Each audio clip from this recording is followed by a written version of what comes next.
Hello mga guys, ito, dito kami nag-stay sa Comfort Hotel Sakure, Hiroshima. Yan, ito yung bathroom nila. Yan. Malinis naman siya. Yan. Oh. Tapos ito yung camping.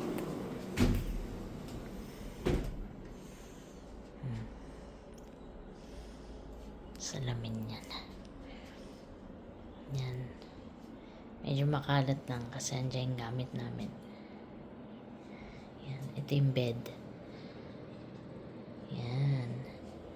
Meron siyang maliit na refrigerator.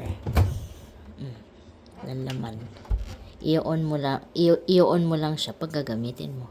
Inop ko na kasi hindi na namin ginagamit. Yan. Ito. May maliit siyang dyan, kettle. Yan. Makeup. Ito. Ano ba ito? Hindi namin ito ininom eh. Green tea. Tapos meron siyang ano ba to? Blower. Yan. Maliit lang siya pero okay na. Yan. Higaan namin 3. Yung anak ko na lalaki, anak kong babae, tsaka ako. Yan. Okay lang. Meron pa siya nito. Malinis siya. Malinis. Malinis. Thank you for watching. Good night.